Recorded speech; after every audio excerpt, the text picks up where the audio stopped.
तो मैं इस वक्त तो भोपाल में, और भोपाल में मुझे एक ऐसे शख्स मिले हैं जिनको मैं बहुत सालों से टेलीविज़न का फर्स्ट फेस मानता हूँ।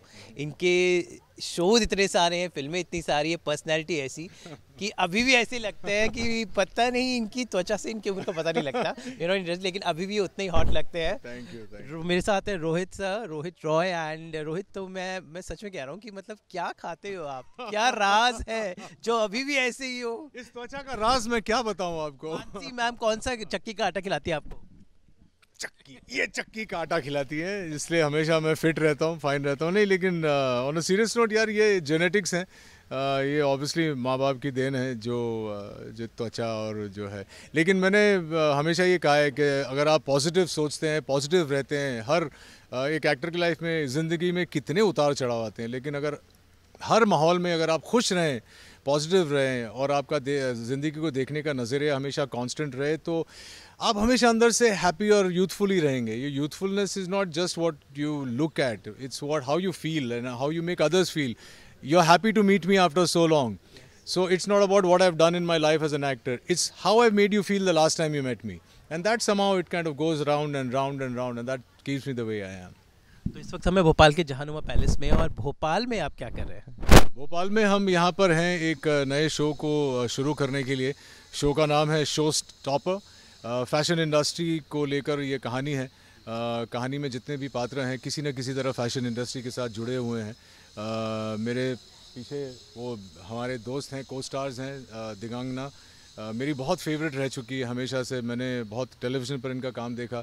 ज़्यादा मिलने का वक्त नहीं मिलता, लेकिन जब भी मिलते हैं बहुत प्यार से मिलते हैं। सौरभ राज जैन हैं जो आज के काफ़ी नामचीन कलाकार हैं, टेलीविज़न पर स्टार हैं।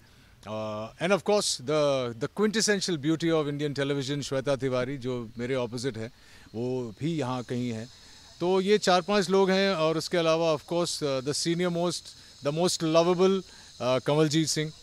कमलजीत सिंह जी के साथ बहुत पुरानी जान पहचान है, उनके साथ काम भी कर चुका हूँ। तो बस हम 5-6 लोग यहाँ हैं आज ये अनाउंस करने के लिए कि हम लोग भोपाल में शो स्टॉपर की शूटिंग करने वाले हैं। बहुत इंटरेस्टिंग शो है, बहुत ही रेडिकल थॉट है, आपने सुना होगा।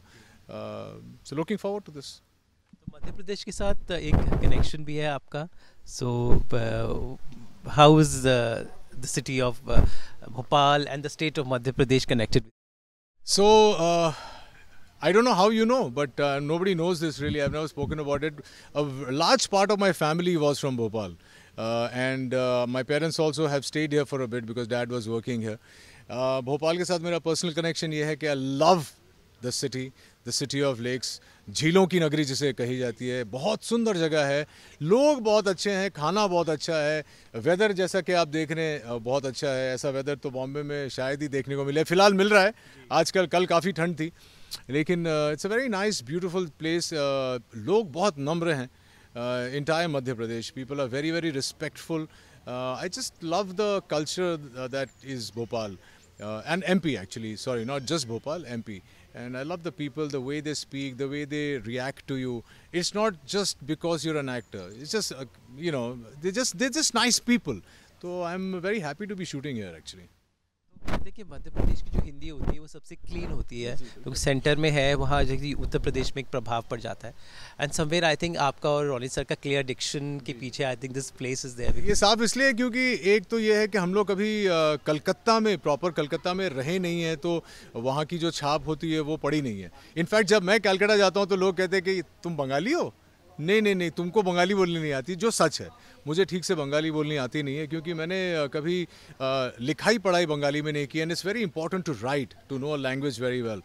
तो अनफॉर्चुनेटली बंगाली में थोड़ा सा हाथ तंग है, लेकिन हिंदी हमेशा साफ रही है। हमारे माता पिता के जो दोस्त थे, जो क्लोज सर्किट ऑफ फ्रेंड्स थे, सभी पंजाबीज थे।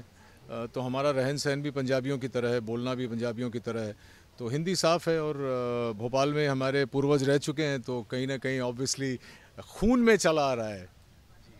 आई रिमेंबर, आई थिंक वो द फर्स्ट एक्टर जिन्होंने टेलीविजन से, आई थिंक 90s में स्वाभिमान जब आया था, people were like, they were like, I think जो उस टाइम की fan following we can't even imagine in this age of social media.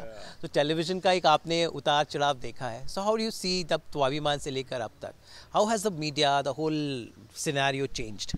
Unfortunately Swabhimaan के टाइम कोई सोशल मीडिया था नहीं, कोई मीडिया था नहीं, हमें तो फिल्मों का पुअर कज़न समझा जाता था कि अच्छा टीवी कर रहा है, टीवी करता है, कहाँ है, दूरदर्शन पे काम करता है। लेकिन जब मेरा शो आया स्वाभिमान, और जिस तरह से कायाकल्प हुई टेलीविज़न की हिंदुस्तान में, it's probably one of the most trend setting shows then. और obviously the love and respect and fondness we got from the audiences was unparalleled at that time. उस वक्त ऐसा कुछ था ही नहीं, इस किस्म का शो भी नहीं था, इस किस्म का, मतलब मुझे कहा जाता है कि उस शोभा दे ने मुझे एक मॉनिकर दिया था, द प्रिंस ऑफ हाउस वाइफ्स। तो पहली बार इस किस्म का कैरेक्टर ऋषभ मल्होत्रा लिखा गया था। तो I think I was just lucky to be in the right place at the right time, because that was a time of change on Indian television, and I was a part of it. So obviously that fondness, that level of stardom, I don't think I myself have not seen again. Abhi, of course, television is big. There's lots of money, there's lots of glamour, there's lots of social media involved. पैसे बहुत हैं, उस वक्त पैसे उतने नहीं थे, लेकिन जो चीज़ थी उस वक्त वो अभी नहीं है। एक एल्यूसिव स्टारडम हमारी थी, जो अभी है नहीं। अब तो मैं सुबह उठ के, मुझे पता है इंस्टाग्राम पे आप क्या कर रहे हैं। वो तो 2022 में हमें क्या उम्मीदें हैं लगें कि आप कहाँ कहाँ दिखेंगे? आज ही के दिन मेरी एक बहुत ही इंटरेस्टिंग वॉर फिल्म रिलीज़ हुई है जिसका नाम है वर्सेस ऑफ वॉर, जो फिल्म्स बाय FNP के यूट्यूब चैनल पे देखी जा सकती है। इसमें विवेक ओबरॉय और मैं हूँ, और मुझे नहीं लगता कि मैंने अपने 25 साल के करियर में इतना अच्छा काम कभी किया है। मैंने कभी भी अपने बारे में बात नहीं की, लेकिन बड़े प्राइड के साथ मैं कहना चाहूँगा कि इस पिक्चर में मैंने बहुत शिद्दत से, मेहनत से काम किया है। एक पाकिस्तानी आर्मी ऑफिसर का रोल अदा किया है, और मैं चाहता हूँ कि आप सब ये फिल्म देखें, बहुत मज़ा आएगा। इसके अलावा फोरेंसिक करके मैंने एक फ़िल्म की अभी, जो रिलीज़ होने वाली है, राधिका आप्टे और विक्रांत मासी के साथ। विशाल फूरिया डायरेक्टर हैं, मानसी बागला उसके प्रोड्यूसर हैं। इसमें again for the first time I am playing a character. I have never really played just a character, but it's such an important character that I said I must do this, and I was very very happy with the way my characters turned out. इसके अलावा hopefully 2022 में fingers cross you will see my directorial venture which I have been working on for the last 2 years, and hopefully this year it will see the light of day. All the best and enjoy the Bhopal ka weather and the shooting. Always a pleasure to talk to you.